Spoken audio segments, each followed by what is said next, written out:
Agradecer la presencia de cada uno de ustedes en esta actividad. Idealmente sacar aquí el máximo provecho de Tami y sus conocimientos. Marcelo va a dar inicio con una bienvenida para todos ustedes y luego Tami parte con su. Así que muchas gracias y bienvenidos. Gracias, Solange. Bueno, estamos como en familia y primero que todo, buenos días a todas y todos. Somos poquitos, pero es un número bueno para poder trabajar en la instancia. Y quisiera compartirle algunas palabras que, como el día de hoy ha sido ya la moda, en las cuales me ayudó la inteligencia artificial. En la era de la digitalización, la inteligencia artificial se ha convertido en una herramienta transformadora en muchos campos, y la educación superior no es una excepción. La adopción de la inteligencia artificial en este ámbito ofrece claramente beneficios tangibles. Primero, la personalización del aprendizaje, ya que la IA tiene el potencial de adaptar el contenido y recursos a las necesidades individuales de cada estudiante, lo que permite una experiencia educativa más significativa. Segundo, la eficiencia en la gestión docente y en la evaluación. La IA puede automatizar procesos desde la gestión de tareas hasta las evaluaciones, liberando tiempo del docente para una interacción más profunda entre el profesor y el estudiante. Y tercero, y por qué no, la potenciación de la investigación, ya que herramientas basadas en inteligencia artificial pueden analizar grandes conjuntos de datos, acelerando descubrimientos y facilitando la colaboración interdisciplinaria. Sin embargo, estos avances no están exentos de desafíos. ¿Cómo garantizamos que la inteligencia artificial se implemente de manera ética y justa? ¿Cómo nos aseguramos de que los docentes y estudiantes estén adecuadamente preparados para aprovechar estas herramientas? Y sobre todo, ¿cómo mantenemos la esencia humana de la educación en un entorno cada vez más tecnológico? Estas son algunas de las preguntas que nos llevan a la discusión de hoy. Y para abordar este tema, es un honor para mí contar con la profesora Tami McCoy.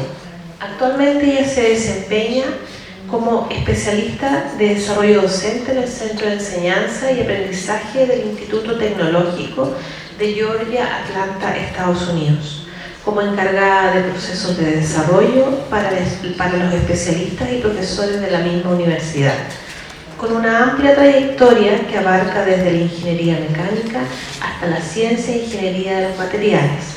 La profesora McCoy no solo posee una sólida base académica, sino también una perspectiva única sobre la aplicación de la tecnología en el aula y en particular sobre el uso de la inteligencia artificial en la docencia. Agradecemos también al Centro de Enseñanza y Aprendizaje de la Facultad de Arquitectura y Urbanismo de nuestra universidad, quienes han patrocinado la venida de la profesora McCoy y también el servicio de traducción simultánea. Hoy nos compartirá la profesora sus perspectivas sobre cómo la inteligencia artificial está reformulando la enseñanza en la educación superior, abordando sus ventajas como los retos que presenta la utilización de la inteligencia artificial en los procesos de docencia, diseños de curso, gestión docente y evaluación. Y además vamos a trabajar prácticamente aprendiendo, haciendo, para poder sacarle más provecho a la inteligencia artificial. Muchas gracias y bienvenida a la Facultad de Medicina, profesora McCoy, to our faculty. Thank you so much for that kind introduction. I appreciate you all so much for having me here. I have nothing to say about myself now. Thank you so much. And so I am so happy to be able to not only be in your country of Chile, this is my first time here, I feel like I always have to apologize that I don't speak your language because I think you have Spanish is such a beautiful language, and unfortunately, I have never mastered the language. But I appreciate the patience that you all have shown to me while I've been here. I appreciate the professional translation services. I'm just in awe and maybe even a little jealous that they can even do this type of work. And I have a confession. I'm just making confessions today. I have a confession to make about my history with the Spanish language. I am originally from the state of Mississippi, which is in the south of the United States, from a very small town, like very, very small town. And my high school only offered one section of Spanish, and I took Spanish maybe 1 year. While I was a high school student. And believe it or not, guess who got the award in Spanish? I did. So I don't know what that says about education and what I actually learned, but I did. I got an A plus in the course. I won the award for the year, got a medal and all of that, and yet here we are. But I appreciate you all for welcoming me. And so again, I want to thank all of my hosts, everyone here at the Health Sciences, I want to get it correct, the School of Health Sciences Education, correct? And I thank you all for hosting me, and Daniela, who has been my sidekick the whole time I've been here. She has been so wonderful, and I appreciate you. And again, I want to thank all of the technology. I got to give everybody props for what they're doing. And for everyone who's in the audience who came on this cold day and decided to spend some time with me, I appreciate you more than you know. And so I'm going to go ahead and get started. And so you've learned a little bit about me. My background is in engineering, and I shifted careers and went into doing faculty development and educational development because, one, I love higher education regardless, and I love being in the space because there's always so much just ideas. Like I can just see the idea bubbles above your head right now and the things that you're thinking about, and I'm really excited to hear from you. And so our talk today, as you can see, is basically on the topic of transforming your teaching with AI using artificial intelligence for class design in higher education. And so the title generally references generative AI, but my experience that I will be sharing with you throughout this workshop will focus mainly on the AI-powered language model that we know as ChatGPT. That's the one that I've had most experience with and have been working with. So before we get started, I'm just going to show you a few images from home. This is from my campus. This is just a few of the images from my campus. This is what we call Tech Tower, and that is the administrative building, one of the oldest buildings on campus. You can't see the entire building, but what's so significant about the tower itself is that historically we're known as Georgia Tech, right? GT. Students would steal, it was a rite of passage to steal this T from the Tech Tower. And over the years, like that's become a thing. You go around campus, they take T's off of things. So if there's a T on a sign, they'll just take it off. They, erase it. And they don't like that. And this T currently is one of the most protected things, secure things on our campus now.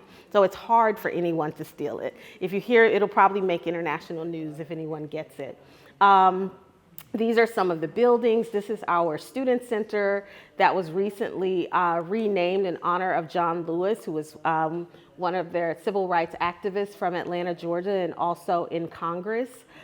This is the whistle. That is something that we hear every day to change classes. It's a really loud whistle, and it alerts everyone that they can move on to the next class. And so as you can see, we're in a very urban area, lots of, right in the middle of downtown Atlanta and in the city of Atlanta. And so there's a lot of things going on all the time there. And I don't know, has anyone been to Atlanta before? Raise your hand if you've been to Atlanta, Georgia. Yes, I love it. Yay. All right. And for the rest of you who didn't raise your hand, that's just a not yet. You have not gone yet, okay? We need to collaborate and get you there. But we're going to go ahead and get started. All of you should have been given a handout that looks like this. And we're going to be working from this today. And the first thing we want to start with, and this is going to be part one, laying the AI foundation. And so some of our goals today, as you can see, we want to make sure that by the end of the workshop, you're able to describe how you can use AI to create engaging course materials, describe the steps to create a prompt and iteratively improve the output that you're getting from AI, because there's this conversation that we're having with the AI, and we need to know how to frame that conversation in a way that we get the output that we desire. And by the end, I hope you're able to develop one or more prompts that you can actually use with ChatGPT or maybe some other chatbot that you are familiar with. And so let's get started with some questions. On your worksheet, you'll see these particular 5 questions, and I want you to take just a few minutes to look through those and reflect on those and jot your answers down, and I'll check in with you and we can talk about it. But I'm really interested in your initial thoughts or feelings about AI. ChatGPT, I think, hit the scene a little less than a year ago, maybe a little over a year ago, and it's been the only thing we've been talking about. But so how are you feeling about AI? What are you thinking about it? How do you envision AI impacting your specific discipline in the health sciences or your field? What are you seeing as benefits of AI? What are some of your concerns or fears? Because we all have those. I mean, I wrote a whole speech this morning that most of those words weren't mine. So when we think about that, what are we concerned about? What are we fearful about? And how do you think students might react to this increased use of AI tools in their learning experience? So I'm going to give you a few minutes, and if you have any questions, just raise your hand and I can get those. But just go ahead and focus on those 5 questions for me right now on your worksheet. Okay, let's check in. I'm interested to hear your thoughts on these questions. So let's begin with the first one. What are your initial thoughts or feelings when you hear the term AI? I'm sorry, I'm getting something that I forgot to get out. This is my trusty frog. And let me introduce you to my frog. I'm sorry, I'm moving a lot. Let me introduce you to my frog. So when I want to get your attention, I hope I'm not hurting your ear. Okay. So that is how I'll get your attention. But yeah, let me hear from you. What are your initial thoughts or feelings about all of this AI conversation and all of that? What are you all thinking right now? What's going on? Initial thoughts. Or maybe what did you initially think? Yes. Do we have a microphone? I see one right here. Uh-oh. Here's one, Daniela. In Spanish, en general, bienvenida, welcome here, yo creo que en general, hacia la comunidad universitaria, existe gran confusión en lo que es avance tecnológico con inteligencia artificial. Porque no es lo mismo automatizar procesos que desarrollar, por ejemplo, una unidad de aprendizaje significativo. Entonces, encuentro que hay mucha confusión. Y lo segundo que me preocupa es la salud mental. Porque para trabajar con inteligencia artificial yo necesito una pantalla. Las pantallas modernas en todo el mundo son de luz LED. You know? ¿Sí? De luz LED. Entonces la luz LED interactúa con una molécula de nuestra retina que se llama, bueno, no importa, melanopsina. Y eso altera la salud mental. Entonces, trabajar con mucho tiempo con luz del televisor, la pantalla, el laptop, genera mucha exposición y eso genera problemas de salud mental. Entonces, esos dos aspectos me preocupan. La confusión del concepto de desarrollo tecnológico con uso de la inteligencia artificial o inteligencia artificial por definición. Eso. Oh, wow. Wow, I think you brought something new that I hadn't heard, particularly around the mental health issue and that mental health component. I don't think I've heard anyone talk about that before. So that's important because we do spend a lot of our lifetimes in front of screens, right? Whether it's the little screen, which is our phone, the big screen, that's, bigger screen, that's the computer, or the huge screen that we have on our walls at home to watch TV. We're forever in front of screens. What is that doing to us right here? And then this idea of AI and just this confusion. It is right now. I feel like we're all just swimming in this whirlpool and we're trying to get our, just trying to tread water, I think, right now, and because we're trying to make sense of it all. And I don't think we're all the way there yet. So you bring up some great points. Thank you. I appreciate that. Anybody else? Anybody else want to either add on to that? What are you thinking about AI right now? Yes.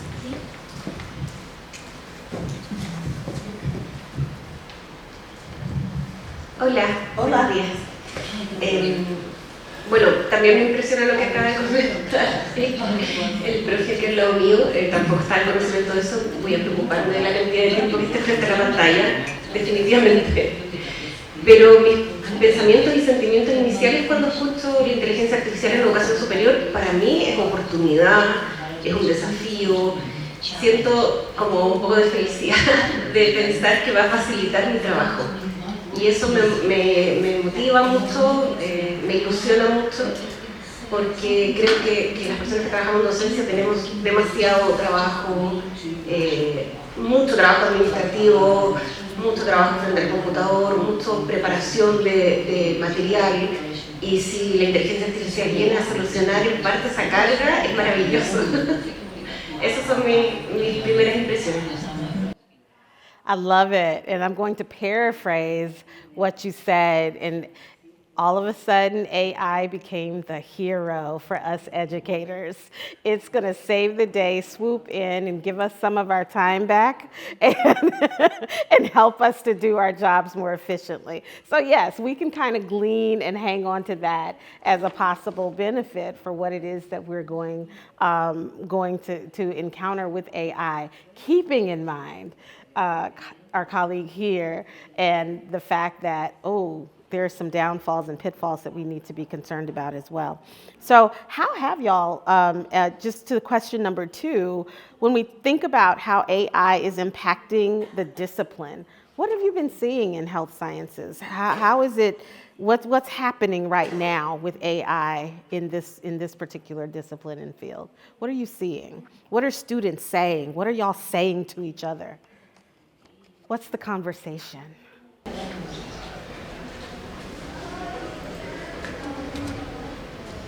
Yes.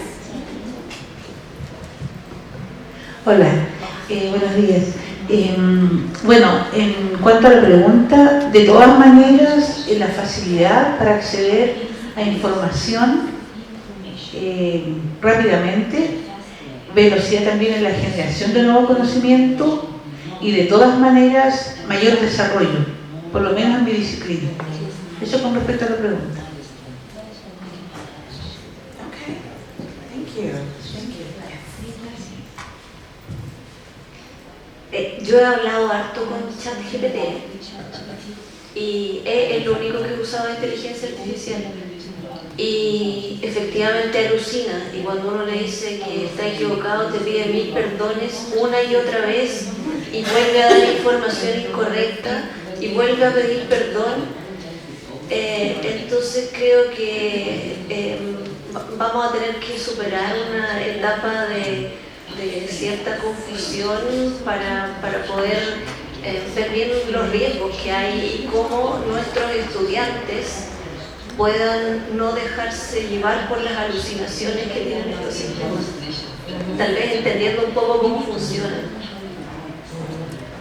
And that's important. Like, we can't just jump in and trust that AI is going to align itself with what we need it to do.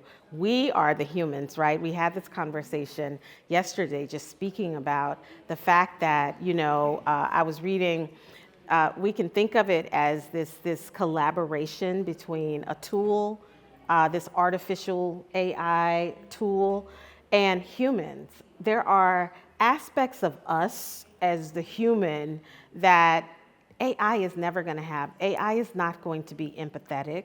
It can't fake that. It can't hallucinate that, I think.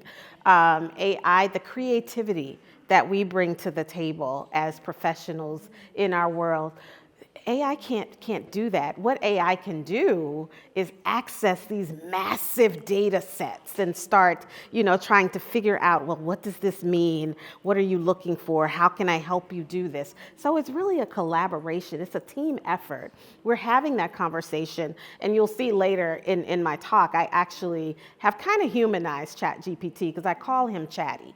And, I feel it's a conversation along the way. I'm not looking at ChatGPT as the expert, but help me to do something in the same way that if I worked with you and we were to have lunch together or have a meeting together and I need your help.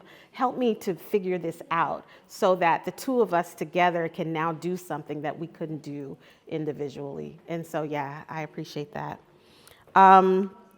So before we move on, let's see, I think, what about the students? Have your students been using AI and using any of the chat GPTs or any of that you've noticed? Have they? How have they been using it? What have they been doing? And have they been using it ethically? Hola, bueno, yo creo que en relación al uso del chat GPT, mi impresión es que todavía no hay mucha educación con respecto a cómo darle buenos usos en el aula, ¿no? Algunos estudiantes me han preguntado con mucho temor, ¿y yo puedo usar el chat GPT como si estuvieran haciendo algo muy malo? Yo, por supuesto, le puedo dar muy buenos usos al chat GPT. Ese mismo temor lo he detectado en profesores. Ahora, desde luego, hemos detectado, yo pertenezco a la Facultad de Humanidades de la universidad, y hemos desafortunadamente detectado casos de plagio. Pero sin duda eso ocurre porque, digamos, no ha habido una adecuación, ¿no?, de la labor docente digamos, a la existencia del ChatGPT. Yo creo que hay cambios que hacer a propósito de la incorporación o del uso más extendido de este tipo de inteligencia artificial. Yes, I agree. Thank you. And I see your hand, and I just wanted to say this. I think we need to, and you're probably keeping this in mind, but this is so new in a way, although it's not new, but ChatGPT just kind of hit the world last year or earlier this year. And like even my center, we started doing workshops and we started having consultations and we started talking about these things. And there are so many conversations. So there's so much work that needs to be done. We're just in the beginning of what does it even mean, I think, to have this tool available to us.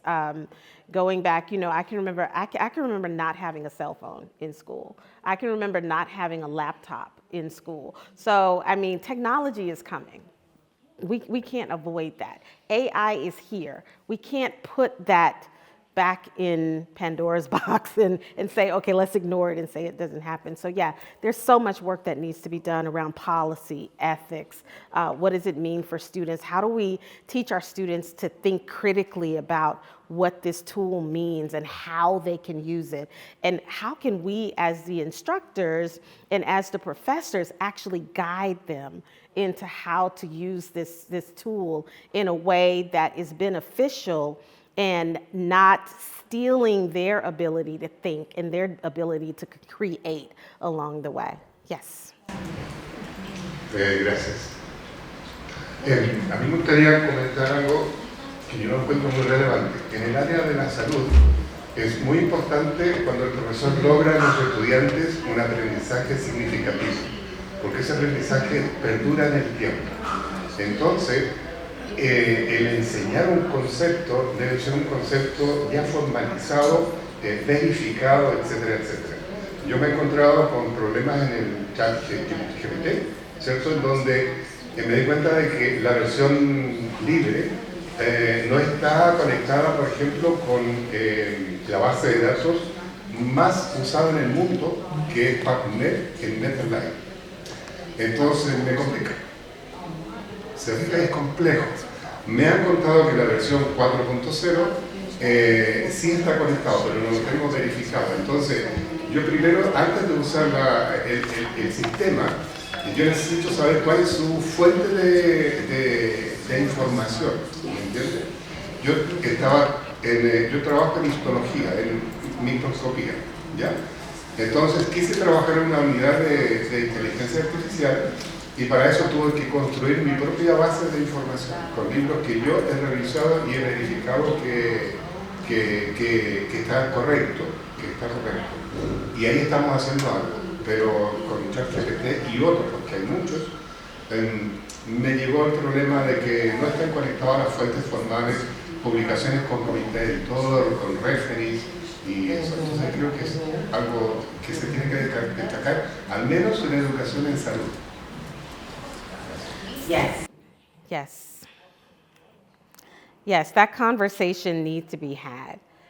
You're the expert, right? And your students are trying their best to get to where you are, hopefully one day. They're learning from you, but we're learning as well. And that's the thing, we're learning as ChatGPT and all of these other AI tools continue to grow and continue. And you're right, ChatGPT, the free version, does not have the access to the same data sets, I believe, or the wealth of data that the paid version does. I have the paid version, so I get, all of that. But you are so right. Like, you have to verify, and we're going to talk about that in our use of this, there has to be a process for how do I know that the information that ChatGPT is giving me is accurate? How do I know that it didn't just make something up based on these massive data sets and just say, sounds right to me? And so we have to be the ones to verify that. And again, that's that human component. I don't believe that we'll ever be, at least in my lifetime, I won't see sentient AI like we see on the sci-fi movies and they take over the world. I hope I don't, but let's hope that doesn't happen. But, that's the thing. That's why the humans, I don't think there's a separation. It's not just AI by itself. If AI is to be used effectively, we have to insert ourselves in there and say, nope, we're going to make sure it's being used the right way. And that all the rules are put in place around that as well. Okay, so I'm going to move on, and Daniela is keeping me honest on time, I believe, or yeah, I think whoever is in charge of me and time, just, pull out the thing and just pull me off. So let's do just a brief walkthrough of history of AI in education. What I found interesting is that, one, this is according to a piece that was written by, I believe, Dr. Philippa Hardman, who created this DOMS learning design engine. And so, although ChatGPT has taken, of course, higher education world by storm, artificial intelligence in education isn't new and was actually introduced over 60 years ago. Computer scientists taught a computer to actually predict if an image contained either a dog or a cat, and training the machine to understand the differential characteristics of what makes a dog, what makes a cat. So while, yeah, we've evolved to this level of generative AI where we are right now, this idea of AI, machine learning, and all of that, this is nothing new. It's been around for years. And here we can look at even some examples of how artificial intelligence has been within this realm of higher education, For instance, there's this automated essay grading. And what this does, it uses handwriting recognition to grade assignments, automatically scores essays and written assignments. And what this is doing, someone even mentioned that, saving time. It's going to save instructors time, and it'll provide students with faster feedback. I know two of the type that we use in the States, GradeScope. It's something that's usually integrated into our learning management system. We use a learning management system at Georgia Tech called Canvas, and I don't know if you all use that one or not. And then E-Rater. So those are two types of AI that kind of exists. Then we talk about personalized learning paths. This is another example. And what this tool does, it uses individualized student data, provides that student with personalized feedback, and predicts the most effective learning activities or interventions for a particular student. One of those examples is something developed at Carnegie Mellon that's called Open Simon. And I don't know if anyone has used that. I have not, but I'm familiar with it. I have heard of it. And a third one is one, and I talked about this even earlier this morning, is this intelligent tutoring systems. You know, our students have questions, and we want to make sure that they stay on pace. And so these are computer systems, and what they do, they aim to provide immediate and customized instruction or feedback to learners. It's delivered through a more conversational and human-like dialogue, and they give personalized feedback and support. Jill Watson being one of those, it's an intelligent tutor, and it was developed at Georgia Tech. And so when it was introduced at Georgia Tech, and I believe it was 2016, they did a pilot during a semester. And so basically, Jill Watson would answer questions from students and served as one of the TAs. And so by the end of the semester, the students weren't able to distinguish which of the TAs was the AI and which one was actually the human. And so that is still being used at Georgia Tech even now. And so when we think about the benefits, because, you know, we always want to see the bright side of things and the good side of things. So let's look at some of the benefits. It will, I think, help us to streamline our teaching workload. We have a lot going on. Again, one of the colleagues has already mentioned, we have not only the teaching tasks, the grading tasks, the planning. We have to plan every lesson and every course, but all just the administrative things that come along with it. And so this can help to streamline your workload in the sense that it can automate repetitive tasks, you know, like the grading, the content creation. We'll see some examples of how I've used that in my work as well. Enhances accuracy. It can minimize manual grading or data entry errors that may come from having a human TA. And it can improve the quality of work and ensure accurate feedback to students. Here's a quote that I like around that particular benefit, that AI platforms have emerged to help educators streamline their workloads. By utilizing natural language processing, tools like ChatGPT can engage in meaningful interactions with teachers, offering invaluable support across a range of tasks. What I like about this is this idea of a meaningful interaction. It's not the tool doing it by itself. There has to be some engagement of us as the human, as the instructor, as the expert, guiding that tool to do what it is that we need it to do. What about enhancing assessment? Perhaps that's a benefit that we can look at. Faster and more efficient assessment, where we can quickly and efficiently assess large amounts of data. Consistent assessment along the way. That's so hard. I don't know how often you all have when you're grading something, particularly when you have large classes and maybe you have teaching assistants grading different sets of that, but then you have students who come to you and they need a grade correction. Like, hey, I think I should have gotten more points here.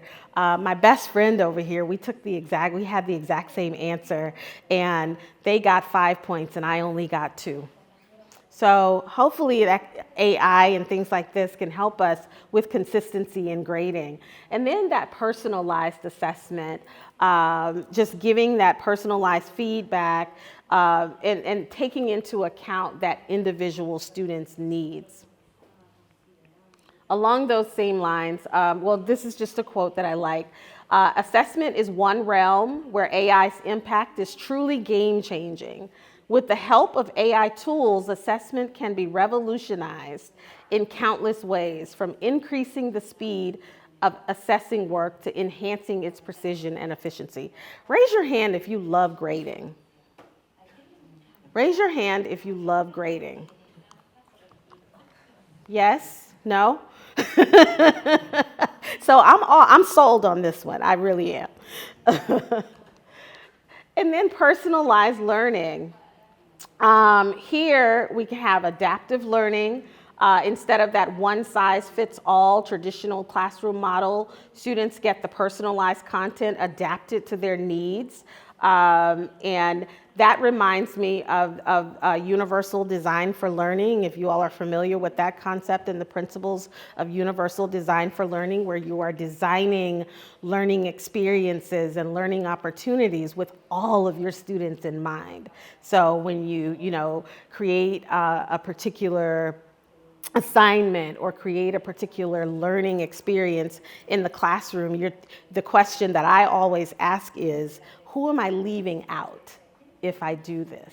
Is there anyone who I am leaving out or forgetting in that situation? So this reminds me, giving us those opportunities to give that personalization that oftentimes the time limit, we don't have that time all the time. The real-time feedback, the AI can provide feedback to help students identify where they need improvement. And then once they identify where they need improvement, can give them the resources and the support that they need to master that chunk of that material. And so the students will then be able to stay on track and continue to make progress. Isn't that awesome? Because do you all hold office hours for your courses, where students can come to a set aside time where students come to ask questions during office hours? Can you imagine the amount of work that you can now get done because you don't have to get interrupted during your, not that we don't want our students to come. Self-paced learning, these are tools that provide students with the resources and the supports that they need to learn at their own pace.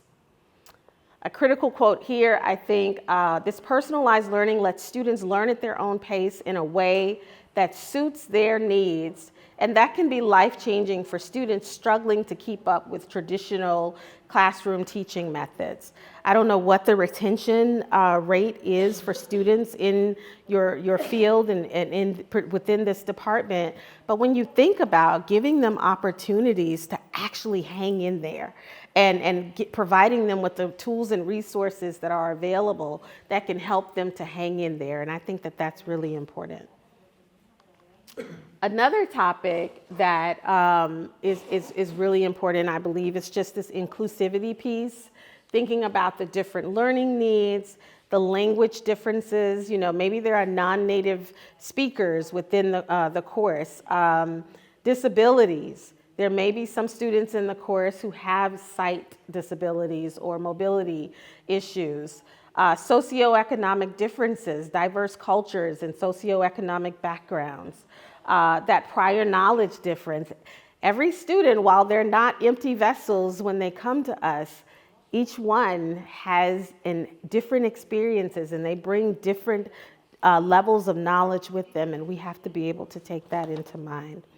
And reason number 6, differing learning and classroom support needs.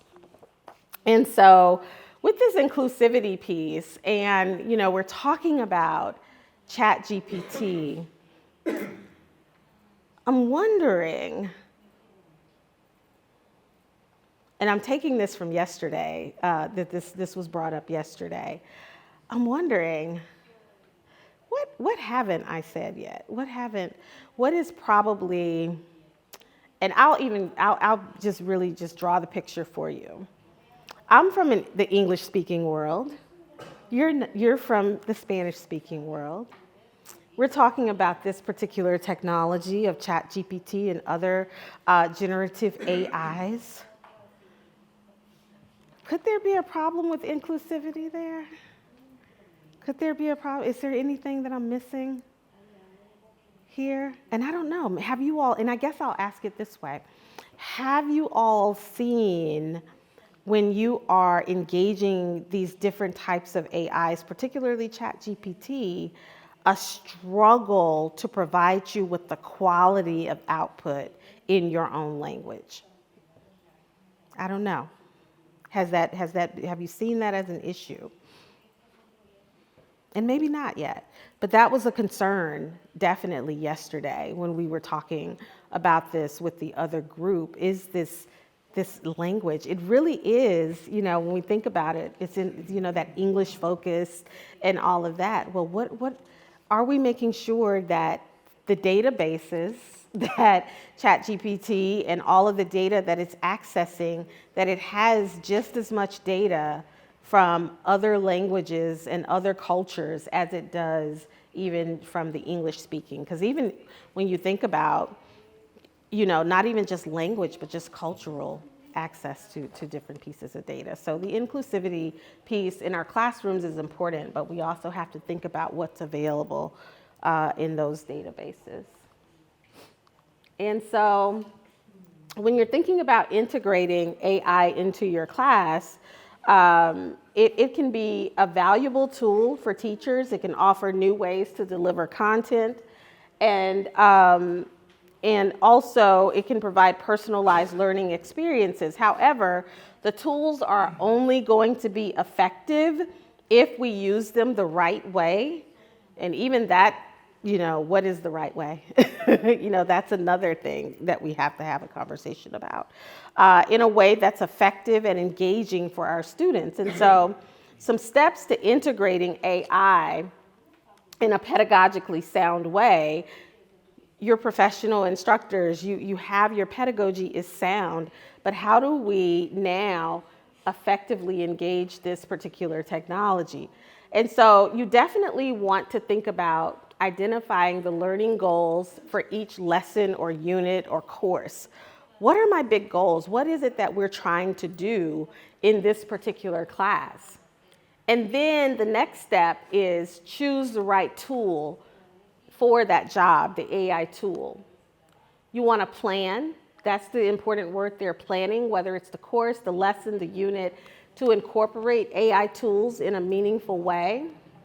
And you want to provide guidance and feedback to students as they use AI. So as you're thinking about how you want to integrate this into your own teaching, the key word here is planning.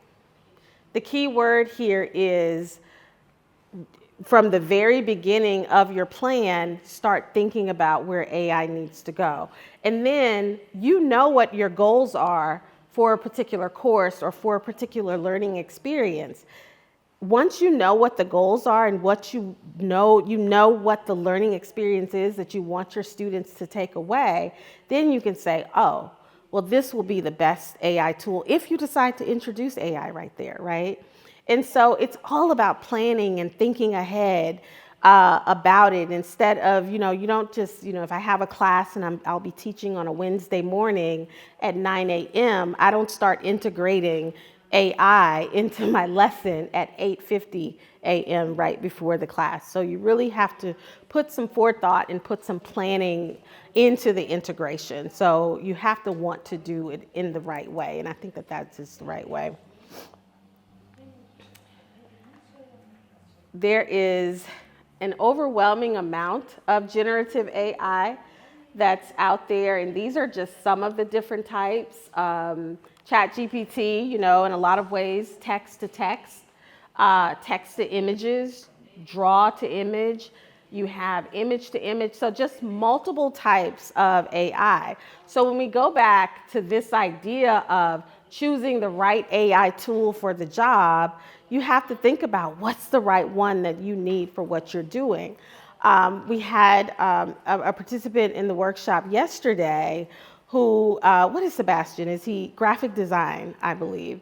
And he was doing something amazing with Photoshop, using an AI tool that's integrated into Photoshop, where the tool was actually able to erase the background instead of him having to manually go in there and do it with Photoshop. The tool was actually able to generate, like I think he told it to generate, let's just say a frog. And then he said, or lizard. And then put the lizard in an appropriate background, and it drew like a desert or something around the lizard. And then he says, instead of it being a desert or a sand foundation, let the lizard be on water. He changed the colors. He said, make the lizard a warrior lizard or something. And it was amazing how quickly he was able to give it those prompts, and it actually generated something. And again, sparking another conversation and another question: who created that? Right? Who actually did that? And so those are the things that, the challenging questions that I don't know if anybody has the answers to right now. I know I don't. But those are the things that we have to think about when we start interrogating how we want to use this in our teaching. And so I'm going to talk to you a little bit about how I've used generative AI and how I've used, in particular, ChatGPT in my own teaching. And I use this in one of the courses that I teach at Georgia Tech. It's called Course Design. So this course is made up of graduate students who are a part of our Tech to Teaching certificate program in my center, basically preparing future faculty. So it's graduate students who are planning to go into the professoriate when they leave Georgia Tech, right? And so we're getting them prepared for those important teaching duties that they're going to have. So in course design, they actually get the opportunity to design a course of their own. The output here that we generally expect is by the end of the semester, the students, they have different artifacts. They have a course plan, they have a set of learning objectives, they have an assessment plan, clear teaching strategies, and also a syllabus. So they walk away really with a fully designed course. And oftentimes, they may not design that course from scratch. They actually might take a course that maybe they've taken before and redesign it.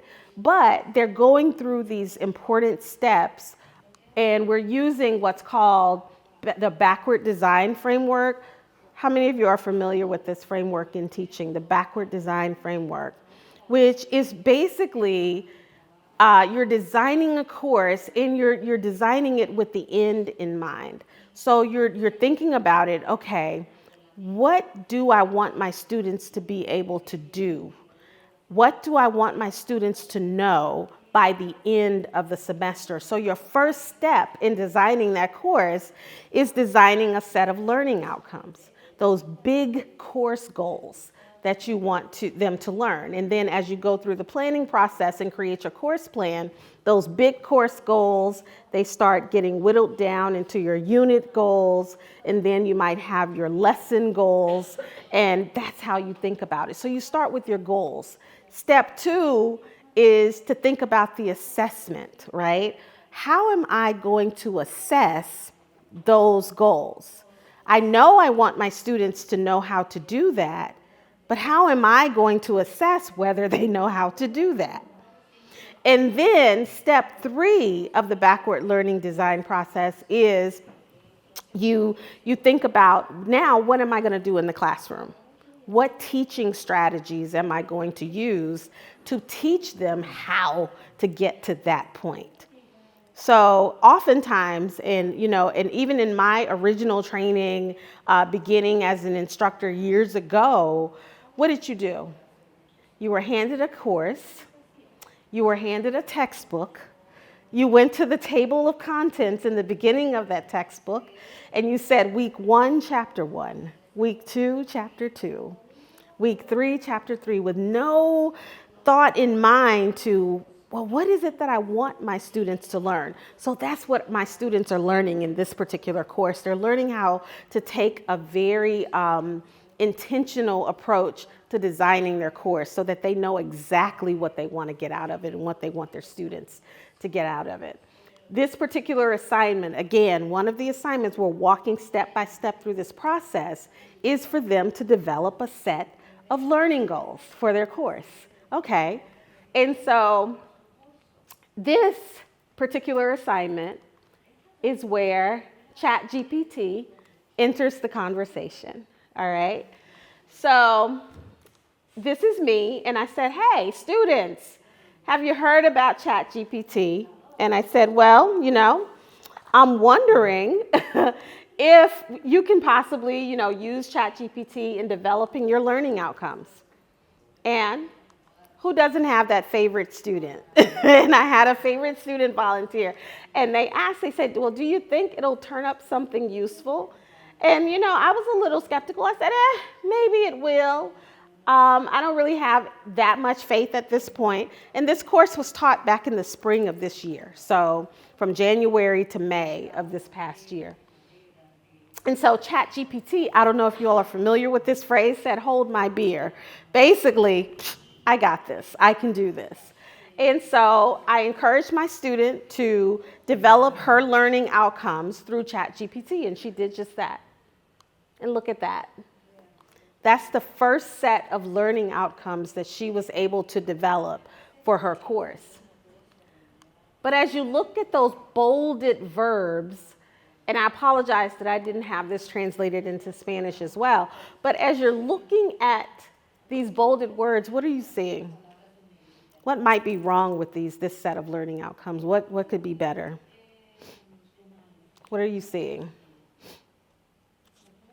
Think about it. We want our students to be able to do some things. And what I found problematic here is the vagueness of the learning outcomes. What does it mean to understand? How do you quantify understanding? Remember we said, what are my goals? What do I want my students to be able to know or do? And we want to use actionable verbs along the way that can be, you've heard of SMART goals, right? You want those goals to be measurable. You want those goals to be observable. How do I know you're understanding? What's the action that's going to tell me that you understand? Same thing with learn. What does that mean, learn? What does that look like? How do you quantify that? So we took it a step further, and she re-entered her prompt. This time, she asked, because we don't need 10 course goals, all right? That's too many. So she said, limit it to 5. Give me 5 learning objectives for a course syllabus on a class that's focused on introduction to robotics for undergraduate students. Again, we still see this vagueness, this verb here, understand. Gain, that's okay, but it can still be improved. Learn, we're now seeing maybe develop and all of that. So it's iteratively getting better as we go along. We did another prompt. Now this time she got a little bit more specific with it. She said, write a list of 5 key learning objectives, but I want you to use action verbs. So instead of just learn, if I want my students to be able to bounce a ball, now it's going to give me an action verb that says bounce or something like that. Action verbs from Bloom's taxonomy for a course syllabus on a class that's focused on introduction to robotics for undergraduate education, for undergraduate students. So very specific. We know who the students are. We know how we want them to be able to do that. And so analyze. Now we're seeing stronger verbs. Analyze, create, evaluate, synthesize, collaborate. Those are measurable action verbs that we can now start creating lessons around. And in this particular case, ChatGPT, this could actually be even taken a step further, because if you're familiar with Bloom's taxonomy, are we familiar with Bloom's taxonomy? Yes, of course. And you know, from the bottom rung, the higher up you go, the more intense it gets. And so if this is really for undergraduate students, yes, you can create maybe some exercises where they're synthesizing something, but they don't need to be way up there. So you could probably confine this prompt and say, hey, it's an undergraduate course and I want to stay within the first 3 tiers of Bloom's taxonomy for my students. So you can even get even more specific. I love what she had to say. She said, it's actually kind of funny because this last set gave me some ideas of topic areas that I could cover that I wasn't thinking about. Benefit. If nothing else, ChatGPT gave her something to think about. It's almost like, it's like I never even thought about doing that. And now it's starting to spark some new ideas in me. I think it's struggling on specificity, which we do see it doing that.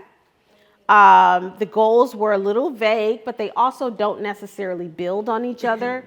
And she said, I personally would like to edit this final set of goals to be better tailored for a course, but this is not a bad start. And I think that is how we approach this. It's not going to be perfect, but it's a good start. And it's helping us to think about maybe some things that we hadn't even considered for the particular course.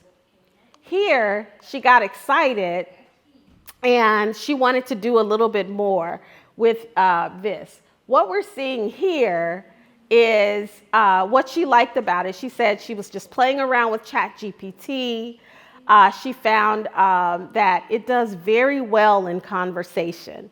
Remember we said we're talking, it's a relationship, right? And she said these are like questions I would ask my lab mate or my advisor. So that conversational piece. And so basically what she thought about doing, she was thinking about how do I design, maybe I can ask it to design a robotics course that I had not even thought about teaching. And she wanted to see what suggestions it had if she asked it about course topics more directly. So notice that she asked it what topics could be covered in an introductory robotics course for senior level undergraduate engineering students. And what we get here is a list of 10 topic areas that could be covered. And the way that she said it, she said, despite what the AI said at the end, this is really an exhaustive list, because ChatGPT said, this isn't not exhaustive. But she said it is quite exhaustive, and it's a really incredible array of topics that she could pull course ideas from. So this started with me asking my student to just generate some learning outcomes for a course. And it got her to thinking and thinking and thinking. And she said, well, hey, will it help me to develop a full curriculum? Or will it help me to develop, because she thought, honestly, this is probably enough to start formulating a degree curriculum. with all of these different topics. So again, it's that starting point. It's giving you somewhere to start when you're not even, and she's thinking about things that she hadn't even thought about. So she wants to be a faculty member one day. So what if she goes to an institution that may be thinking about creating a robotics curriculum? ChatGPT is actually helping her to be able to make an argument for what needs to be included in that curriculum. Yeah, so I really liked this assignment, and she did such a great job with it, and I was really glad that she was engaged with it. And so we've talked about quite a bit. I've talked a lot, and you've listened a lot, and I appreciate that. But I want you to take a look at question number 6 on your handout. And I want you to think about, so what we've discussed so far, how do you see AI complementing your teaching? Or do you? And you don't have to write your answers down. If you'd like a mic just to jump in and say something, I'd love to hear it. How do you see AI complementing your teaching? Or do you? Yes. Do we have a mic? Yeah. They make us use it. I'm thinking in upgrading the course. It's difficult to get to be upgraded all the time with the new knowledge. Yes. So maybe knowing what is going on and all the topics that we teach. So upgrading each year, asking ChatGPT, what should I include in my syllabus I this love year? that. I love that. Yeah, I haven't thought about that until. Yes, success. No, I like that idea too, because how many of us sometimes get swamped into teaching the same lesson that we were teaching 3 years ago? I mean, that time issue that you talked about. We're teaching the same. So now maybe I can say, well, ChatGPT, what's the latest on this topic? What are people talking about? What are some ideas that I can now bring to my students that are new and different than what I talked to them about 3 years ago? Love that. Love that. That's great. Anybody else? Any ideas? Did anything spark for you that you're like, oh yeah, I want to try this out for my course?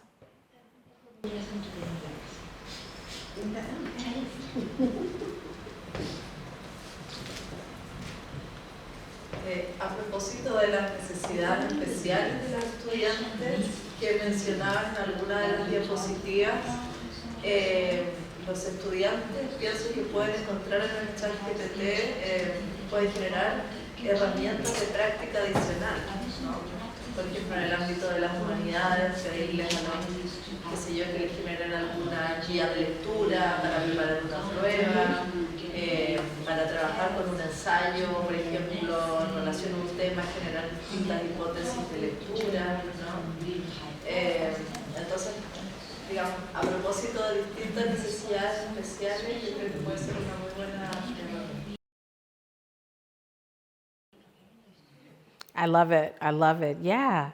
And we have people, like I know at Georgia Tech, particularly in computer science, they're, either having ChatGPT write code with bugs in it, giving it very specific things to do like that, and having the students debug it. Or, and things like that. So I like that idea, giving them reading prompts, for those who maybe they don't know how to yet engage with research and engage with published information, and yeah, give them those practice opportunities and prompts along the way. Yes. Yo lo he usado para que me inspire, para hacer preguntas de pruebas, porque uno tiende, yo tiendo a pensar más o menos siempre en los mismos problemas para analizar, y es difícil salir de las mismas ideas cuando los conceptos son los mismos. Y me ha pasado un poco lo que tú muestras, que primero tiene una cosa muy básica, muy general, bastante poco utilizable, pero al ir insistiendo en el tipo de de preguntas, como a la habilidad que quiero que desarrolle o que compruebe la pregunta, va mejorando un poco. Entonces, me gusta esta idea del brainstorm porque efectivamente es como una lluvia de ideas. Tiene una idea que no va a salir perfecta, pero inspira, sirve para inspirar. Teniendo cuidado, sí, porque cuando usamos, le he pedido preguntas de opción múltiple y a veces ha dado como respuesta correcta algo que no es correcto. Entonces, hay que estar como siempre bien alerta. Pay attention. We can't let ChatGPT take over our courses. We have to maintain that level of control and that level of oversight on what it's actually giving us. But I think we're moving into a good place. And again, you know, that conversation of policies.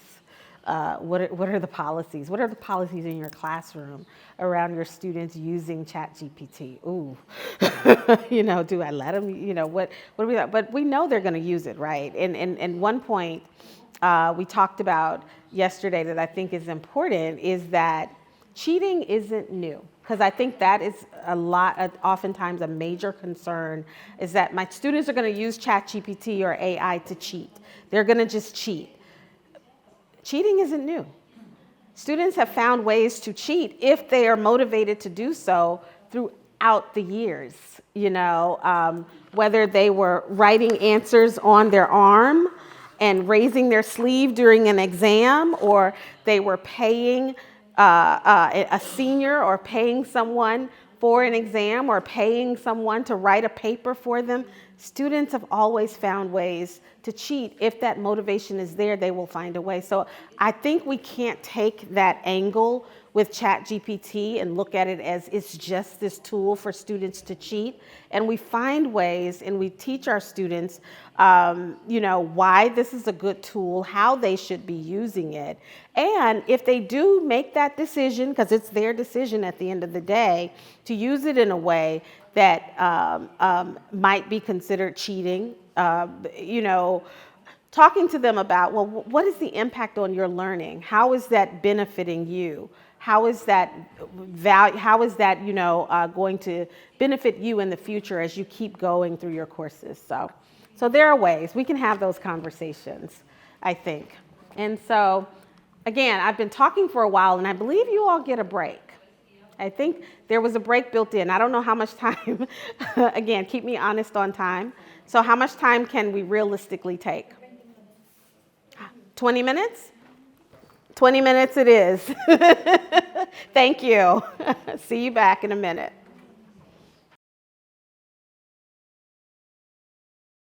Thank you for coming back.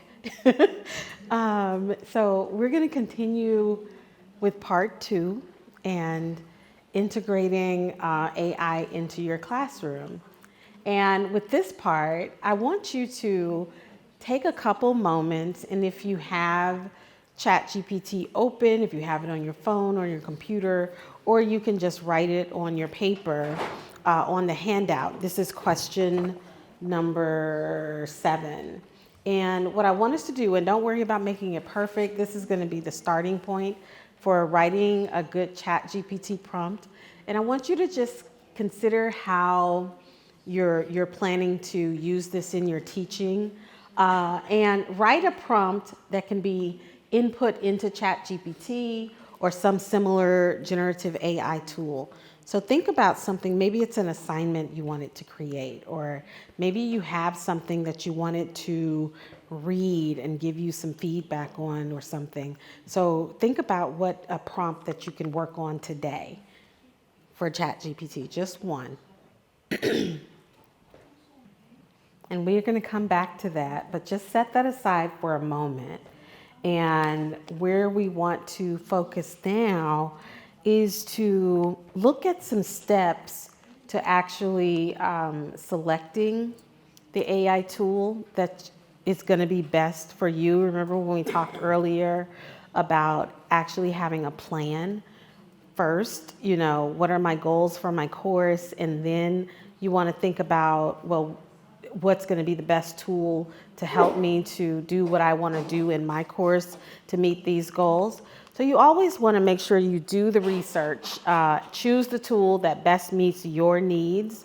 What's going to work best in one course or one discipline may not be the best one for others. Like, for instance, I was talking about the colleague yesterday, Sebastian, who is graphic design, and he had found this great AI tool for the types of things that he does in his work and in his classroom. There may be some tools out there that I'm not even aware of that goes beyond ChatGPT that might be beneficial for health sciences majors and so forth. And actually, I'm thinking, I have to look it up, but I know I have a colleague back at Georgia Tech who is a professor in biological sciences, and I know she has integrated AI into her course. And I remember her having a list, now that I'm thinking about it, of some tools that were good for her work as a within biological sciences.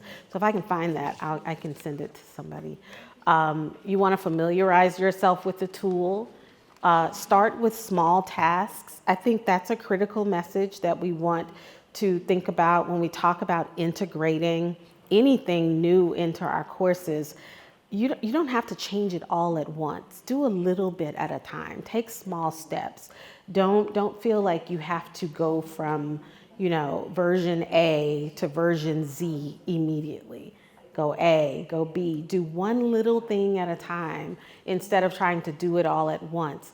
And then once you do the little small things, you want to be evaluating that along the way. Did it do what you thought it should do? Did it give you the output that you were actually looking for? Is that going to be beneficial to you and your work?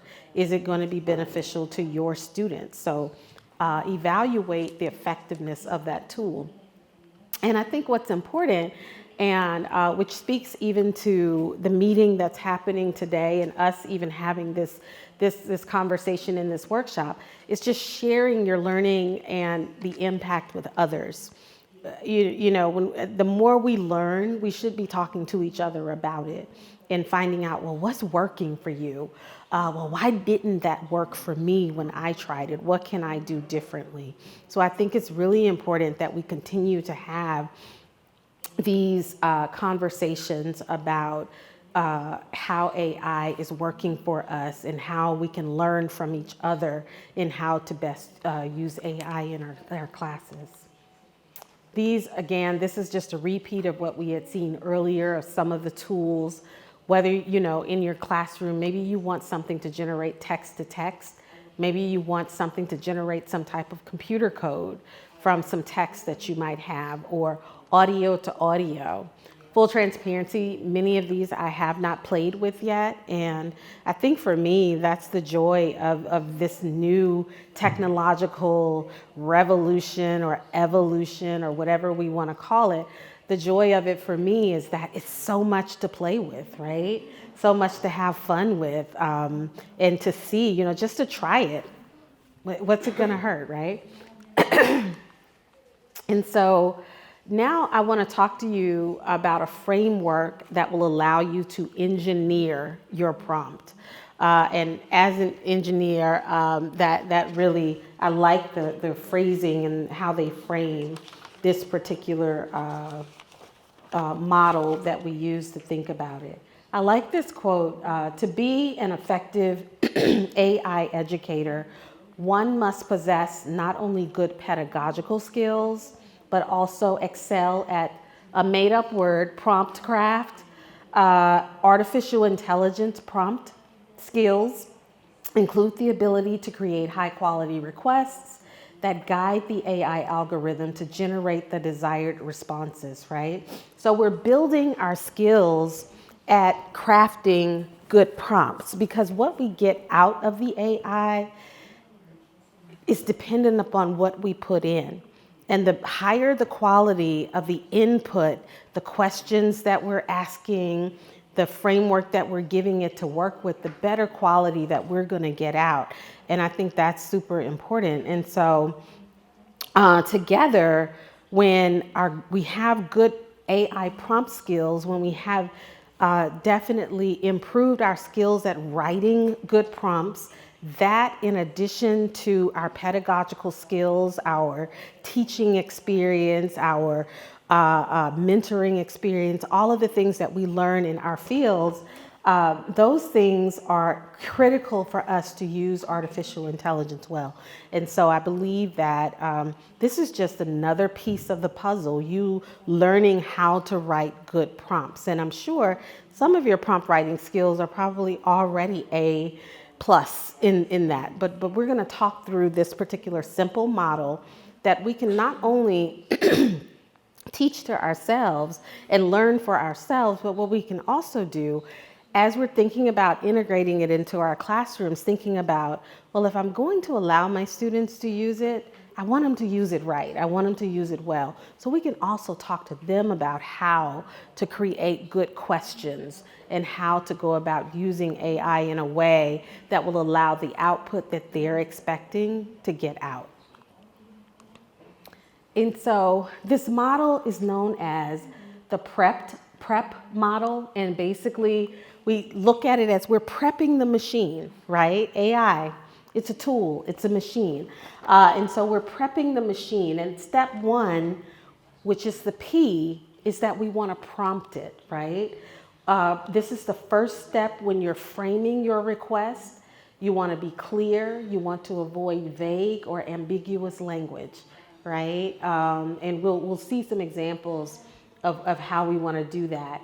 You want to give it a role, right? So when I'm engaging with Chatty, like I said, I talk to ChatGPT, and I always craft my prompts in first person. I say, hi, Chatty. I'm Tammy, and I'm a TA development and future faculty specialist in the Center for Teaching and Learning. I'm teaching a course this semester. I'm going to have about 25 students. These are graduate students from over various degrees on campus, various majors on campus. And I'm trying to develop whatever it may be. And I'm going to show you some examples of some things that I have developed using ChatGPT just from scratch, just asking it a particular question. And so give it a role, let it know who it is. And like I said, I like to say that I don't like to say to ChatGPT, you are, or, you are a teacher. No, I am the teacher. Again, you remember this, ChatGPT is just a tool. We're partnering. So let me introduce you to me. I am, and I would like to, so that the output can come back more so as who you are and not ChatGPT playing the role of who you are. Okay, if that makes sense. The next one is the E, which is give it explicit instructions. You want to be clear and specific about what you want the AI tool to do or what information you're looking for. So be as specific as you know you can. And then finally, the last P is for set precise parameters.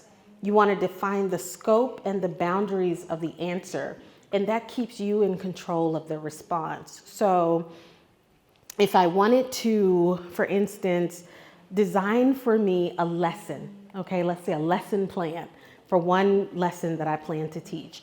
And let's imagine that lesson was developing a teaching statement. All right, so sometimes I do have a lesson around developing a teaching statement. I get very specific and I give it boundaries. I want the lesson to be 75 minutes. I want the lesson to include at the beginning a review of what we did last week and a review of what we plan to do today. I want it to have active learning included in it as well, because I don't want my students just sitting and listening to me the whole time. I want there to be an assessment at each stage of it. So notice you're putting those boundaries in there and you're telling it exactly what you want it to do. You can even ask it, give me a timed agenda. So it's 75 minutes, break that agenda down into time chunks so I know exactly what I should be doing at each stage of the game. And so when we talked about earlier about, it's going to give me some output and it's probably not going to be perfect, but it gives me that place to start. And that's what I really like about it. And so that's the prep model. That's really, when you're crafting that prompt and trying to get that prompt, that's really what you want to do. Give it a prompt, give it a role, be explicit, and set parameters. Simple as that. And so this right here is just a prep example. For instance, an example prompt: create a group activity that will deepen understanding of how optical illusions work. If you give it a role, I'm a psychology instructor teaching an undergraduate course. Be explicit. Include information about how the brain works, so those types of things, and give it parameters. Again, writing those instructions and everything. Some things you want to be alert to: the tone of what you're writing, right? You want to think about the language. You want to think about the word length. For instance, if I wanted to give me output that, maybe I ask it to write,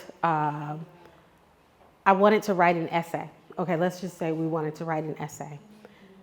I need a 500-word essay, so very specific. What's the word length of that essay? I want you to write, I'm going to give a 15-minute speech. So write me a speech that will last 15 minutes. And then it'll tell you, if you speak at this rate, at so many words per minute, and you have this many words, then you need this many words to have that length of a speech. Think of the number of paragraphs. You want it to divide it into paragraphs. Again, the length of the sentences, right? As scholars, how you speak about a topic or how you speak about something is going to be very different than how, for instance, maybe an undergraduate or a high school student or an 8th grader would speak about something. And so you have to think about what that level of output looks like. And there's a colleague on my campus. His name is David Joyner, and he's doing a lot in the AI space right now as well. He actually has a book coming out, and I'm forgetting what the title of it is, but he does have a book coming out about AI and integrating it into your teaching. And he gave a talk, I think it was last week or the week before, and he was talking about having had AI generate some output for his 8-year-old daughter, I believe it was.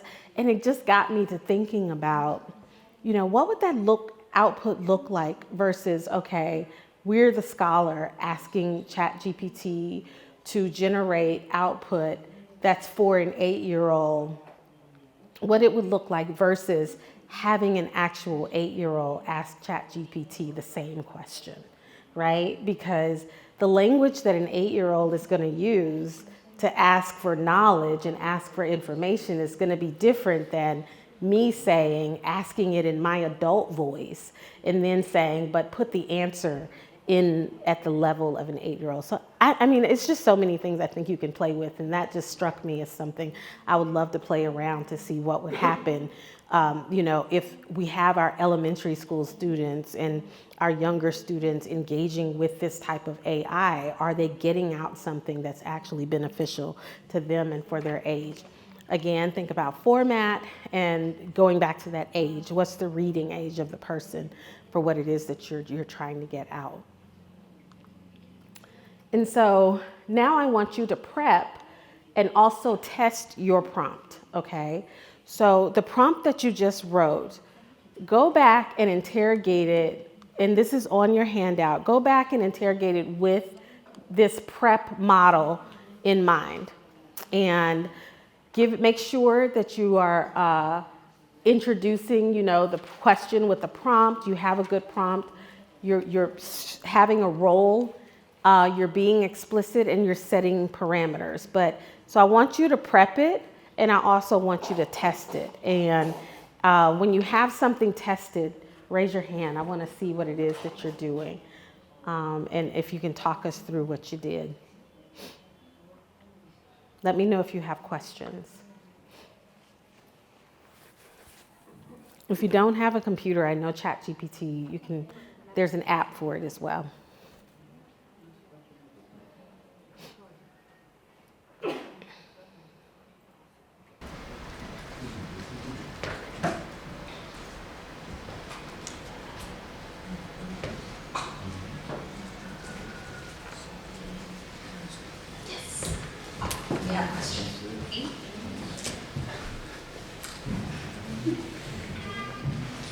This is very. What do you suggest, like going step by step, drawing a prompt and asking ChatGPT, or just writing a full length paragraph and then insert? I think the best thing is to write it as if you're talking to a colleague. And if I was asking this question to a colleague, thinking about, again, these particular, I want to give it as much detail as I possibly can. I want to be as specific as I possibly can.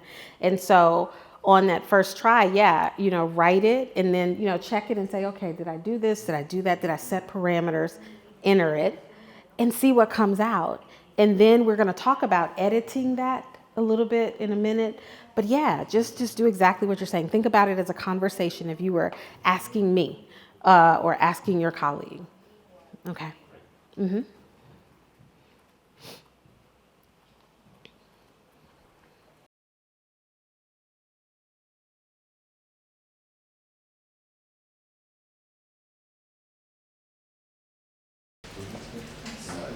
I feel like the Hunger Games.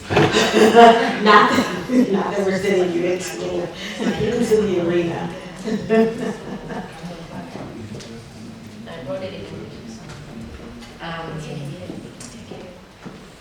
And let me, yes, I was about to say, so 2 things. Definitely tell us what your prompt is and give us some context for it, and also your thoughts on the quality of the output of what you got.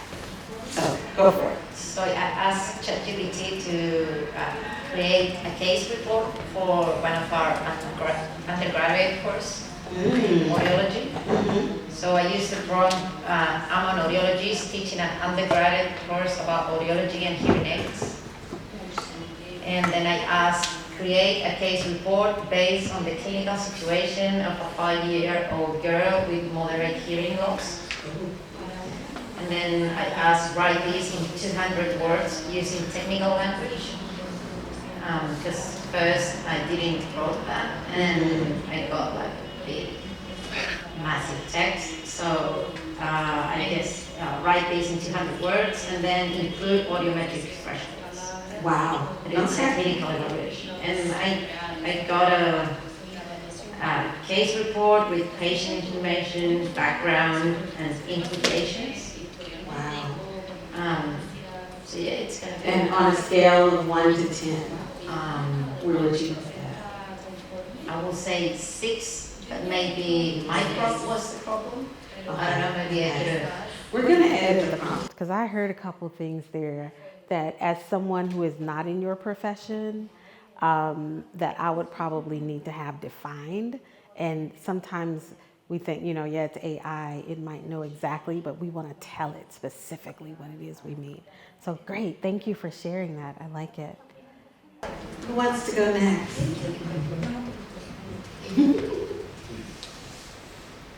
So with my students in my class, even with my graduate students, we have this little game we play. And any of my students, I warn them, I say, if we make eye contact, you're fair game for me to call on you.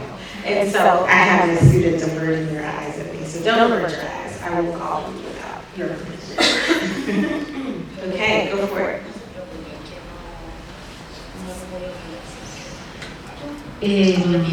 No, next. Oh, okay. Yeah, and then you next. Yo hice una pregunta relacionada con, bueno, me presenté, le dije que era profesor de parasitología para la carrera de tecnología médica y le dije al chat que expertos en educación médica, y eso es verdad, es así, me han sugerido cambiar una herramienta de evaluación. Entonces ellos me dicen que yo tengo que cambiar desde una escala de apreciaciones a una rúbrica analítica. Eso fue lo que me dijeron los expertos. Entonces yo le digo, para iniciar este trabajo me gustaría saber cuáles son las características de la rúbrica analítica y cuál sería la estructura recomendada.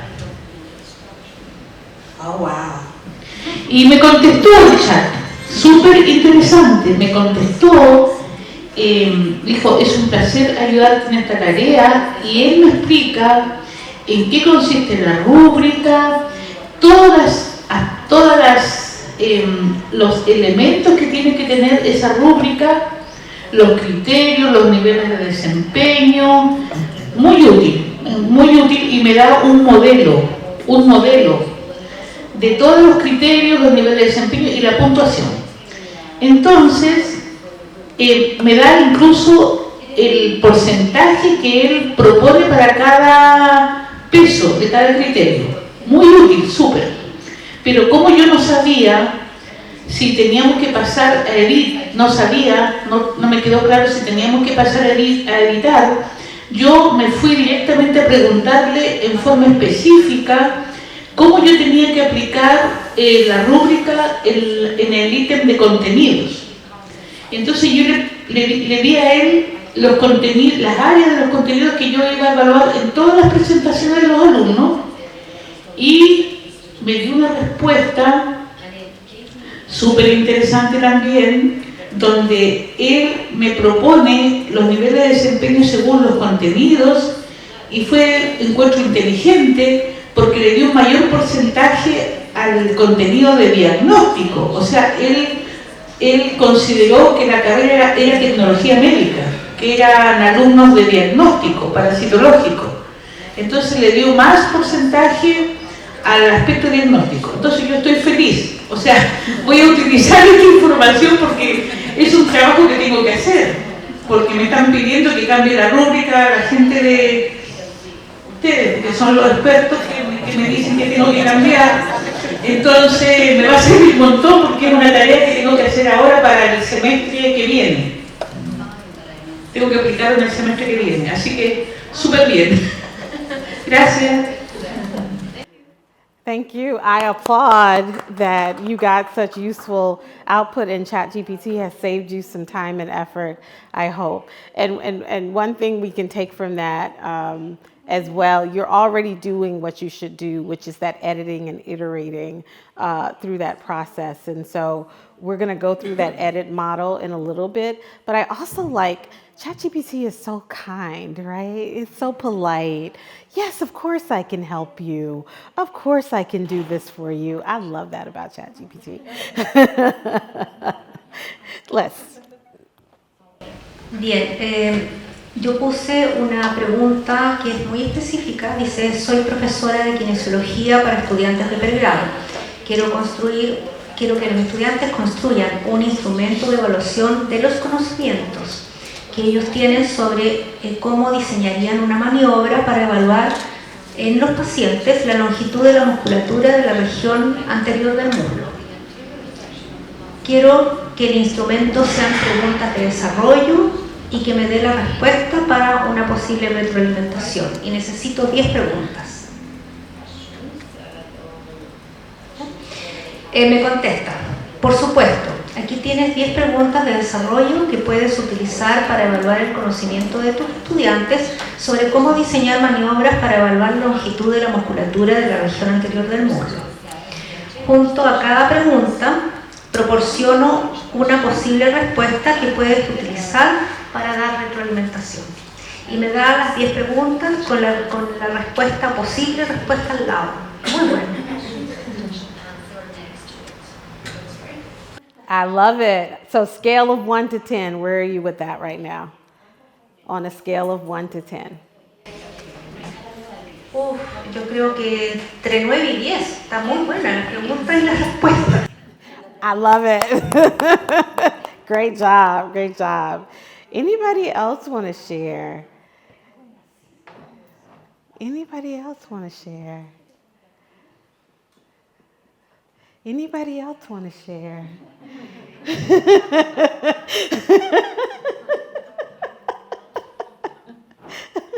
I'm coming to you next, just so you know. Yes, we made eye contact. I'm sorry. That's the rule. Okay, go for it.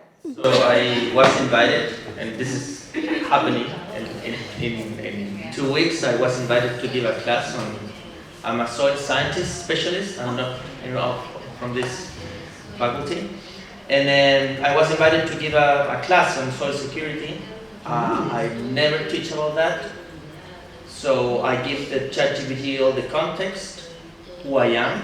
So first I asked if ChatGPT knows about soil security. He said he knows. I check. He really knows. He knows. Okay.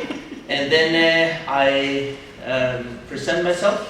So I introduce myself, who I am, what that I was invited to this class. If it can help me to wrote down a topic, a class, and then I was very specific in the instructions. I used GPT before, but I was never so specific. I did what you suggest, so please break down in each topic in minutes, what to teach about each topic, and I think that I'm gonna use it 90% of what the response of ChatGPT gives to me. So, yeah. Great. Score. I love it. I love it. Thank you for sharing. Okay. Yay. I love a volunteer. Y'all are so kind. Thank you. Yo te propongo las siguientes teorías o modelos. Y ahí ya me da 5. Que están bastante interesantes, pero todavía no son tan específicas como lo que yo necesito. Entonces le di más detalles y más parámetros. Le coloqué que necesito modelos o teorías desde la psicología, sociología o antropología y el nombre del autor o autores de dicho modelo o teoría. Y aquí la respuesta me gusta, porque me separa teorías por psicología, sociología y antropología, me da 3 para psicología, con su título, con los nombres de los autores y una pequeña descripción de cómo esta teoría podría aplicarse a las personas con dolor crónico. Y de estas, seleccioné como 2 o 3 que me interesaron mucho y le puse, me interesa profundizar en la teoría de la experiencia de Turner. ¿Podrías darme más información al respecto? Y me pone por supuesto y me da toda una explicación de quién es Victor Turner, que es antropólogo, británico, todo, y me empieza a desglosar completa la teoría de él. Y al final me pone aplicación de la teoría a la experiencia de dolor crónico. Maravillosa la respuesta. Y me hace una síntesis de las mismas partes que me muestra del modelo de la teoría, pero lo hace aplicado al dolor crónico. Entonces, es impresionante cómo si aplicas este sistema de conversar y decirle quién eres y lo que necesitas y lo que buscas con más detalle, realmente llegas a lo que estás buscando. No me había pasado antes que había tenido una respuesta muy genérica y dije, esto no me sirve. No lo había hecho con tanto detalle. Sí. Me sirvió, bueno, esto es un ejercicio de cómo uno puede preparar una revisión bibliográfica sobre un tema de investigación. Sí. Exactly. ChatGPT as librarian. Oh my goodness. Library, I don't know if your library is here, but I know our library at Georgia Tech right now doesn't have the volumes, the books there anymore. They have some books in-house, but most of the books, particularly the journals and all of that, you have to order and they have to send them to the library because they're off-site somewhere else. So when we think about even how libraries have evolved, and now you didn't even have to go to the library for that.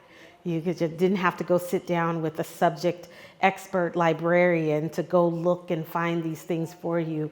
Chatty became your subject expert, and I love that. Thank you. And ChatGPT has some add-ons if you have the, particularly if you have the paid account where you can, they have some integrations there with scholarly pieces and papers and everything like that. So you can even use those as part of your search as well. So, yay. Yes.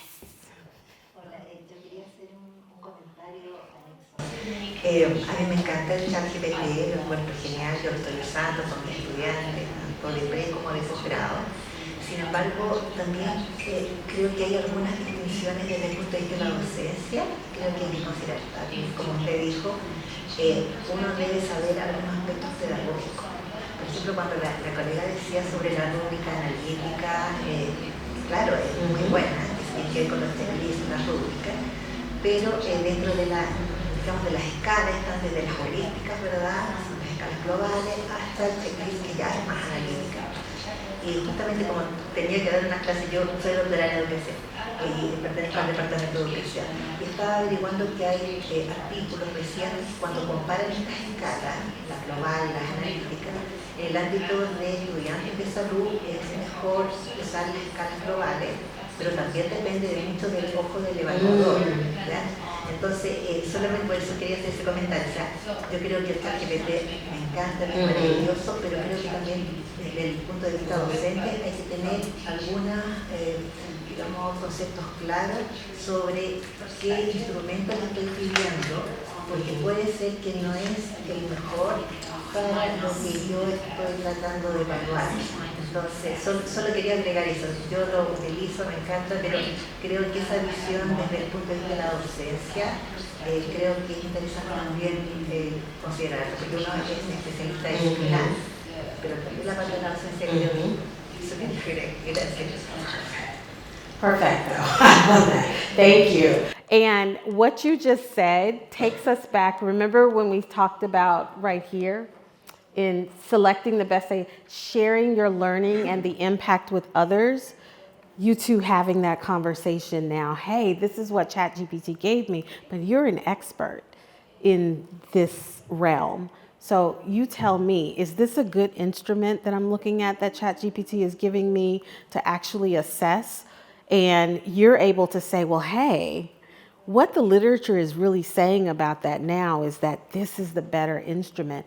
Still good output, but that may not be the best in what you should go for. So I thank you for that comment. I appreciate that. Yes, see, this is why we have different experts in the house. I love it.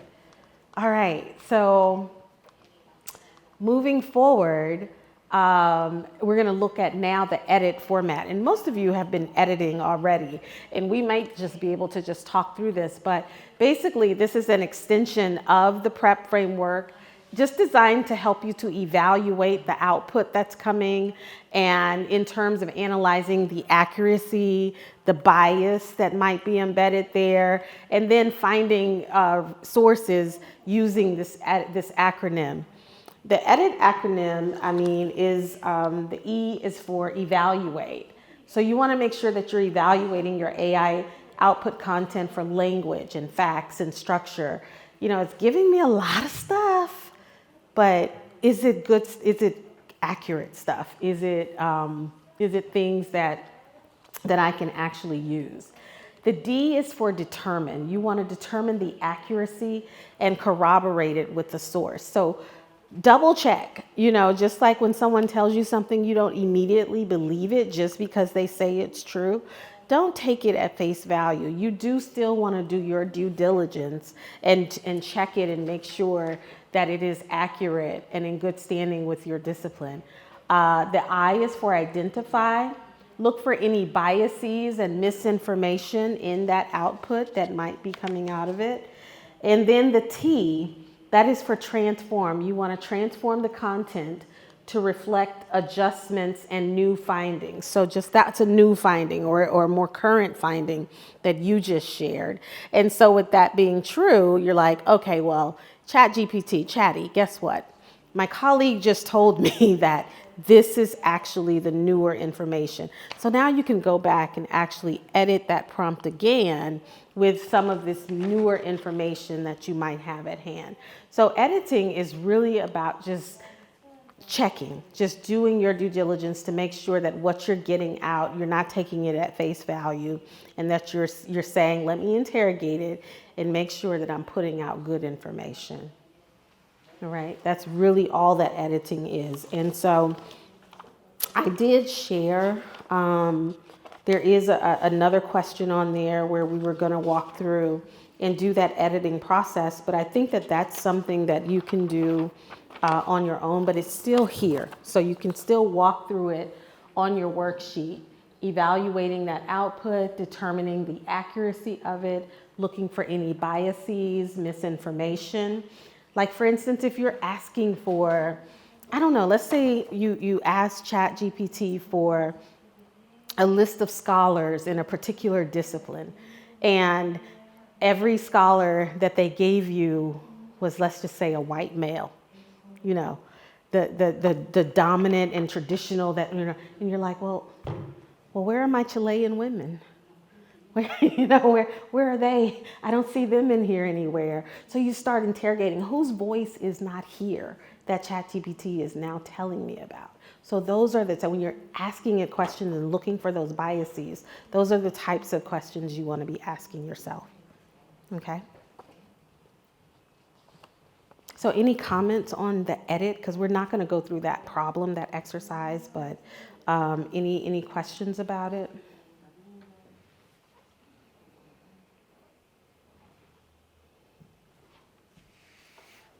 No? Okay. So what I want to show you next is, so earlier I showed you how I've used ChatGPT in one of the courses that I teach, which is the course design. And the next thing that I want to talk to you about is, hey, I wanted to see what else can ChatGPT do for me. And so these are just some other examples, additional examples of how I've used ChatGPT myself and just playing, honestly. I teach 2 courses in addition to the course design that I mentioned earlier. I also teach another course that's called Fundamentals of Teaching and Learning in Higher Education. And so both of those courses are part of our certificate program for future faculty. So the Chatty Challenge number 1, I wanted to see if Chatty could design a syllabus for me. Because who has time for that, right? And I asked, and I gave it this particular prompt. I gave Chatty the context. I said, this is the course. I told him who the students are. I even put in the course description that I have on my syllabus currently, which includes the activities, a lot of the things that we're gonna do in this particular course. And of course, as we're talking about, the prompting and the editing, this could even be improved even more. But this was where I started with this. And this is what Chatty gave me. I got a 16-week course or 15-week course broken down by topics, readings. Look at this. Chatty even gave me assessments broken down by percentages. Now, of course, again, going back to that edit, I'm going to have to go in and check it and make sure, okay, is there any bias? Is it accurate? Are these really the things that I want to do in my course? But that starting point, I have that starting point. And what was really funny to me is that Chatty even put the disclaimer on here. The disclaimer being this syllabus is subject to change based on class needs. We have to put those on our syllabus. Chatty even knew to give me that. And the textbook that Chatty suggests is the actual textbook that I use for this course. And I didn't give them that prompt, but that's the one that they pointed to that said, yes, this is what you should be using. So Chatty gave me a syllabus. And then I prompted Chatty to give me a background knowledge survey for this particular course.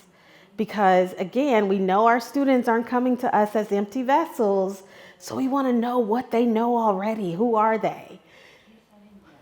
I don't feel like designing one of these, so Chatty, why don't you do it for me?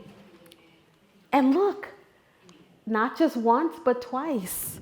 I got 2 different versions. One, basically, have you had any previous formal education? If yes, please briefly describe. So these are a little bit more open-ended. These down here, I got them more of a Likert scale, multiple choice type scale that they can just select A, B, or C, make that really easy. I can enter that into our learning management system. They could take that the day before the first day of classes, and I know who my students are. So that's wonderful. That's some time saved. I asked Chatty to create a lesson plan for me. I wanted to create a 75-minute lesson plan for my fundamentals course, and based on that syllabus. So this is in that same stream. Remember that syllabus you developed for me? Now I want you to develop a lesson for me. And look at what Chatty did. Chatty told me the materials that I need. Chatty told me, notice my schedule here. It's broken down in time. You know, good best practices, as we like to say in teaching. I'm chunking. Notice I'm lecturing for 15 minutes. There are active learning strategies and methods built into the lesson. Oh my gosh, Chatty, if you can just teach it for me, I don't even have to go to class, right? So this is a start. This is something to begin with. And so those are just some examples, some things I really look forward to trying just to see, is anything too hard for ChatGPT? I want to do more lesson plans just as I try to overhaul some of my courses. I want to do some lesson activities, an example of that being maybe a question of the day. Maybe I just want to insert a good question of the day based on current thoughts, like you were talking about what's happening right now in higher education, or what's happening right now for future faculty when you become a faculty member. To my students, when you go into the role of a faculty, what's going to be happening then? So let's think about some questions and things that we need to be thinking about now. In-class polling, also assignments and that creation of rubrics that we were talking about, peer reviews. I'd like doing peer reviews and within my class and putting my students in learning communities. So I haven't tried even letting it maybe divide my students into groups, because you know that's a whole thing. How do you group your students and create groups that are going to be successful? So to assist me with that peer review, and then lesson slides. I want it, if I can get it to get to the graphic stage and do some get some AI to do the graphics and do slides. I love slide design. I love doing the graphic stuff, but if I don't have to do it, I could have a glass of wine and, you know, just let Chatty do it, right? And so these are just some of the things in the near future that I want to play around with ChatGPT. And I also want to start introducing myself to some of the other AI tools that are out there. Because, you know, Google now has built-in AI, which currently annoys me when I turn it on and I do a search on Google, and it gives me the AI stuff at the very top. I don't know if y'all have ever turned that on or not, but yeah. So I want to play around with some other of the AI tools that are out there and resources that are out there, and see what's really working in this space.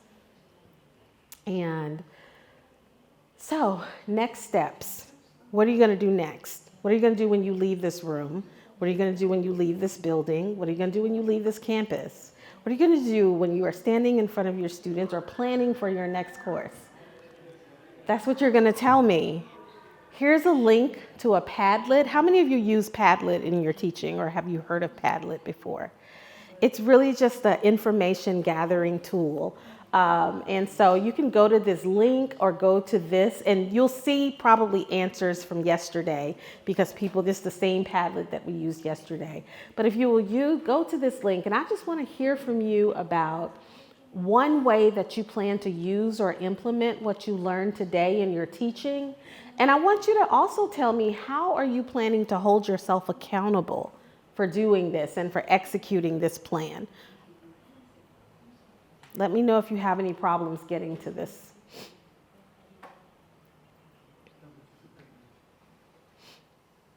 How do you plan to use it? Okay, I know you're still writing, some of you, but what's your next step? What's the plan? What we're gonna do? Anybody got something exciting? I know you're doing the invited talk, and I can't wait to hear about that.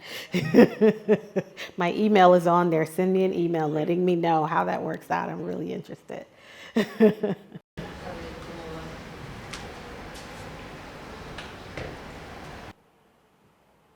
Who has something big planned, or little? It can be little. It doesn't have to be big. You have something little? Oh, We need the mic. We need the mic. Someone's sharing.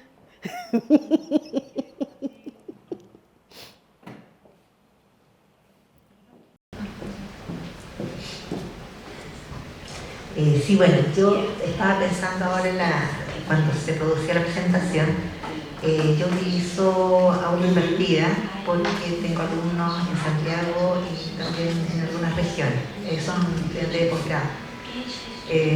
Y lo que me pasa es que habitualmente todas las personas están muy ocupadas con su trabajo, pese a que nosotros subimos los videos una semana antes, pero cuando yo les digo ya tienen que llegar con una pregunta de aplicación, muchas veces como que les cuesta.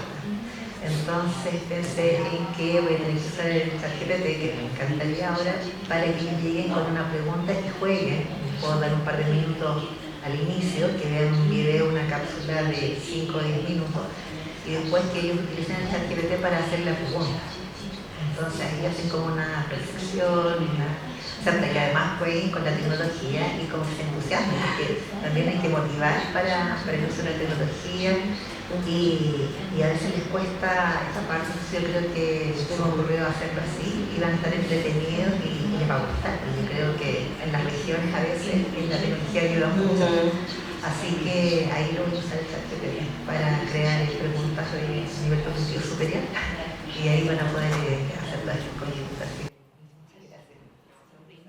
I love that. Thank you. Thank you. All right. I hope you put that on Padlet, because if no one else is holding you accountable, I'm holding you all accountable. All right. Yo. Un poco tomando las ideas que todos trabajaron, creo que es útil para la actualización de contenido del curso que estamos haciendo y para rediseñar evaluaciones. Y además también, tomando un poco lo que comentaba la profesora, enseñar y practicar el uso de la inteligencia artificial con los alumnos, en mi caso particular para el diseño de casos clínicos y la resolución de estos casos clínicos. Me imagino que ellos, como lo mostraba la profesora de fonoaudiología, en la medida que van depurando y afinando el caso clínico, ellos van discutiendo en grupo si este caso clínico está bien hecho o no, si tiene toda la información falta, lo van a ir pidiendo. Entonces eso me sirve para trabajar razonamiento clínico. Entonces ellos mismos están creando los casos clínicos, cosa que solemos hacer nosotros, nosotros se los han hecho. Me parece más interesante que lo creen ellos y que lo hagan igual como lo estamos haciendo nosotros. Eso. I love that. I love that. Stretching, like you said, their reasoning skills, their critical thinking skills, and all of that. I love that. And using this technology, being transparent with our students, letting them see us use it, letting them see us use it ethically and in the right way, and learning how to ask those questions and to, you know, to review the output that it's giving us and checking to make sure that we're getting good output. I love that. Yeah, that's a great idea with those clinical study. What is it called? Clinical studies, right? And having the students to be able to now talk about it and discuss it and debate it and say, oh, wait, this is missing or this needs to be there. I really love that. I really love that. All right. Anybody else going to go throw their computer in the trash because they don't want to use technology? A mí me gusta mucho este tema, pero lo que más me ha gustado es cómo estructura la información. Me parece que la estructura que presenta, si bien hay mucha información que no es una información verídica, porque responde el ChatGPT a lo que uno le pregunta, aunque no tenga la respuesta correcta, y después te indica éticamente que no está clara la información o que no es correcta, me gusta como estructura. Y eso me ha servido mucho para hacer presentaciones, como que me abre un poco la visión de lo que debería ir colocando en mis presentaciones. Eso me parece interesante. I love it. Thank you. Thank you. Yes. All right. Any more comments? You want me to sing? I can't sing. You don't want that. You don't want that at all. Yeah. So I love it. I love it, love it, love it. And you all have been a great great audience, great participants. I love the energy. I love the questions. I love the feedback. And we are actually at the end of what I had for you today. You're getting like a lot of time back in your day, I think. Somehow we started late and somehow we got ahead. Who knows? But if you have any questions for me, I would love to stay in touch with you. You have my email address. Please feel free to reach out anytime. I'd love to stay connected. I think Daniela is going to make sure that the slides are available to everybody in some way. They already have this. Oh, duh. Okay. You're ahead of me. And so you have the slides, you have this information, which is great. And that's really all I have. I just really thank you for welcoming me here. Thank you for making me feel like not a stranger. I feel like really at home. I feel so welcomed, and I appreciate you're making me feel that way. That's so important to me. I feel like I belong here, and that's really important to me, and I love it.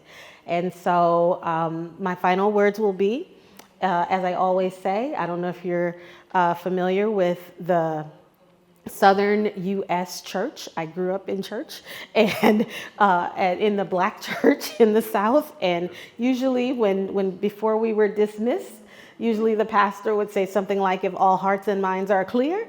And so if all hearts and minds are clear, you are dismissed. And I thank you. So give yourselves a hand for engaging as well. Thank you.